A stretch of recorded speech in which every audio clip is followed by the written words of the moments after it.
18वां अध्याय। प्रहलाद को मारने के लिए विष, शस्त्र और अग्नि आदि का प्रयोग एवं प्रहलाद कृत भगवान स्तुति। श्री पराशर जी बोले, उनकी ऐसी चेष्टा देख दैत्यों ने दैत्यराज हिरण्यकशिपु से डरकर उससे सारा वृतांत कह सुनाया और उसने भी तुरंत अपने रसोइये को बुलाकर कहा। हिरण्यकशिपु बोला, अरे सूदगण, मेरा यह दुष्ट और दुर्मति पुत्र औरों को भी कुमार्ग का उपदेश देता है, अतः तुम शीघ्र ही इसे मार डालो। तुम उसे उसके बिना जाने समस्त खाद्य पदार्थों में हलाहल विष मिलाकर दो और किसी प्रकार का सोच विचार न कर उस पापी को मार डालो।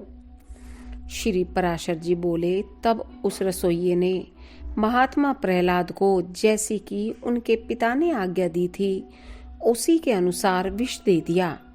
हे मैत्रेय, तब वे उस घोर हलाहल विष को भगवान नाम के उच्चारण से अभिमंत्रित कर अन्न के साथ खा गए तथा भगवान नाम के प्रभाव से निस्तेज हुए। उस विष को खाकर उसे बिना किसी विकार के पचाकर स्वस्थ चित्त से स्थित रहे। उस महान विष को पचा हुआ देख रसोइये ने भय से व्याकुल हो हिरण्यकशिपु के पास जा उसे प्रणाम करके कहा। सूदगण बोले, हे दैत्यराज, हमने आपकी आज्ञा से अत्यंत तीक्ष्ण विष दिया था, तथापि आपके पुत्र प्रहलाद ने उसे अन्न के साथ पचा लिया। हिरण्यकशिपु बोला, हे पुरोहितगण, शीघ्रता करो, शीघ्रता करो। उसे नष्ट करने के लिए अब कृत्या उत्पन्न करो और देरी न करो। श्री पराशर जी बोले, तब पुरोहितों ने अति विनीत प्रहलाद से उसके पास जाकर शांति पूर्वक कहा। पुरोहित बोले, हे आयुष्मान, तुम त्रिलोकी में विख्यात ब्रह्मा जी के कुल में उत्पन्न हुए हो और दैत्यराज हिरण्यकशिपु के पुत्र हो। तुम्हें देवता, अनंत अथवा और भी किसी से क्या प्रयोजन है? तुम्हारे पिता तुम्हारे तथा संपूर्ण लोकों के आश्रय हैं और तुम भी ऐसे ही होंगे। इसलिए तुम यह विपक्ष की स्तुति करना छोड़ दो। तुम्हारे पिता सब प्रकार प्रशंसनीय हैं और वे ही समस्त गुरुओं में परम गुरु हैं। प्रहलाद जी बोले, हे महाभागगण, यह ठीक ही है। इस संपूर्ण त्रिलोकी में भगवान मरीचि का यह महान कुल अवश्य ही प्रशंसनीय है। इसमें कोई कुछ भी अन्यथा नहीं कह सकता और मेरे पिताजी भी संपूर्ण जगत में बहुत बड़े पराक्रमी हैं, यह भी मैं जानता हूँ। यह बात भी बिल्कुल ठीक है, अन्यथा नहीं। और आपने जो कहा कि समस्त गुरुओं में पिता ही परम गुरु है, इसमें भी मुझे लेश मात्र संदेह नहीं है। पिताजी परम गुरु हैं और प्रयत्न पूर्वक पूजनीय हैं, इसमें कोई संदेह नहीं। और मेरे चित्त में भी यही विचार स्थित है कि मैं उनका कोई अपराध नहीं करूंगा। किंतु आपने जो यह कहा कि तुझे अनंत से क्या प्रयोजन है, सो ऐसी बात को भला कौन न्यायोचित कह सकता है? आपका यह कथन किसी भी तरह ठीक नहीं है। ऐसा कहकर वे उनका गौरव रखने के लिए चुप हो गए और फिर हंसकर कहने लगे, तुझे अनंत से क्या प्रयोजन है? इस विचार को धन्यवाद है। हे मेरे गुरुगण, आप कहते हैं तुझे अनंत से क्या प्रयोजन है? धन्यवाद है आपके इस विचार को। अच्छा, यदि आपको बुरा न लगे तो मुझे अनंत से जो प्रयोजन है सो सुनिए। धर्म, अर्थ, काम और मोक्ष, ये चार पुरुषार्थ कहे जाते हैं। ये चारों ही जिनसे सिद्ध होते हैं, उनसे क्या प्रयोजन? आपके इस कथन को क्या कहा जाए? उन अनंत से ही दक्ष और मरीचि आदि तथा अन्य ऋषिश्वरों को धर्म, किसी अन्य मुनीश्वरों को अर्थ एवं अन्य किन्हीं को काम की प्राप्ति हुई। किन्हीं अन्य महापुरुषों ने ज्ञान, ध्यान और समाधि के द्वारा उन्हीं के तत्व को जानकर अपने संसार बंधन को काटकर मोक्ष पद प्राप्त किया है। अतः संपत्ति, ऐश्वर्य, महात्म्य, ज्ञान, संतति और कर्म तथा मोक्ष, इन सब की एकमात्र मूल श्री हरि की आराधना ही उपार्जनीय है।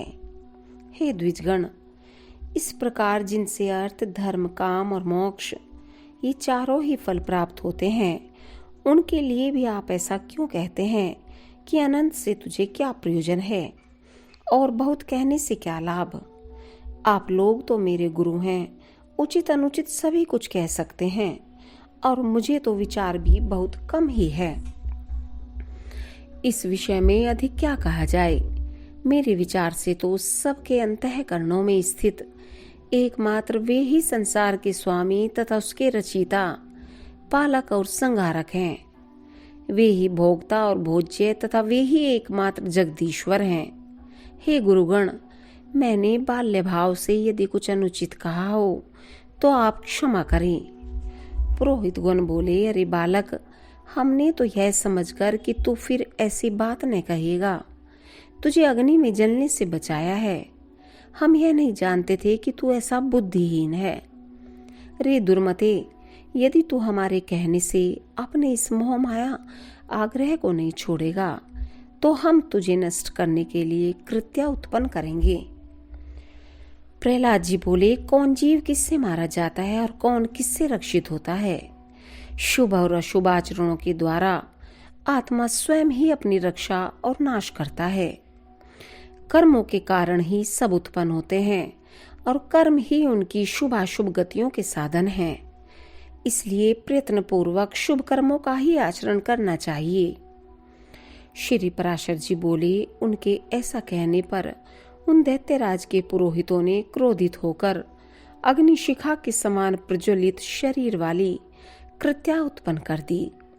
उस अति भयंकरी ने अपने पादघात से पृथ्वी को कंपित करते हुए वहां प्रकट होकर बड़े क्रोध से प्रहलाद जी की छाती में त्रिशूल से प्रहार किया, किंतु उस बालक के वक्षस्थल में लगते ही वह तेजोमय त्रिशूल टूटकर पृथ्वी पर गिर पड़ा और वहां गिरने से ही उसके सैकड़ों टुकड़े हो गए। जिस हृदय में निरंतर अक्षुण्ण भाव से श्री हरि भगवान विराजते हैं, उसमें लगने से तो वज्र के भी दो टोक हो जाते हैं, त्रिशूल की तो बात ही क्या है। उन पापी पुरोहितों ने उस निष्पाप बालक पर कृत्या का प्रयोग किया था, इसलिए तुरंत ही उसने उन पर वार किया और स्वयं भी नष्ट हो गई। अपने गुरुओं को कृत्या द्वारा जलाए जाते देख महामति प्रहलाद, हे कृष्ण रक्षा करो, हे अनंत बचाओ, ऐसा कहते हुए उनकी ओर दौड़ पड़े। प्रहलाद जी कहने लगे, हे सर्वव्यापी विश्व रूप विश्व सृष्टा जनार्दन, इन ब्राह्मणों की इस मंत्राग्नि रूप दुगत दुख से, दुसह्य दुख से रक्षा करो। सर्वव्यापी जगत गुरु भगवान विष्णु सभी प्राणियों में व्याप्त हैं। इस सत्य के प्रभाव से ये पुरोहितगण जीवित हो जाएं। यदि मैं सर्वव्यापी और अक्षय श्री विष्णु भगवान को अपने विपक्षियों में भी देखता हूँ तो ये पुरोहितगण जीवित हो जाएं। जो लोग मुझे मारने के लिए आए, जिन्होंने मुझे विष दिया, जिन्होंने आग में जलाया, जिन्होंने दिग्गजों से पीड़ित कराया और जिन्होंने सर्पों से डसाया, उन सब के प्रति यदि मैं समान मित्र भाव से रहा हूँ और मेरी कभी पाप बुद्धि नहीं हुई तो उस सत्य के प्रभाव से ये दैत्य पुरोहित जी उठे। श्री पराशर जी बोले, ऐसा कहकर उनके स्पर्श करते ही वे ब्राह्मण स्वस्थ होकर उठ बैठे और उस विनयाव्यंत बालक से कहने लगे। पुरोहित गण बोले, हे वत्स, तू बड़ा श्रेष्ठ है। तू दीर्घायु, निर्द्वंद, बल, वीर्य संपन्न तथा पुत्र पौत्र एवं धन ऐश्वर्य आदि से संपन्न हो। श्री पराशर जी बोले, हे महामुनि, ऐसा कह पुरोहितों ने दैत्यराज हिरण्यकशिपु के पास जा उसे सारा समाचार ज्यों का त्यों सुना दिया। इति श्री विष्णु पुराणे प्रथमे अंशे 18 अध्याय।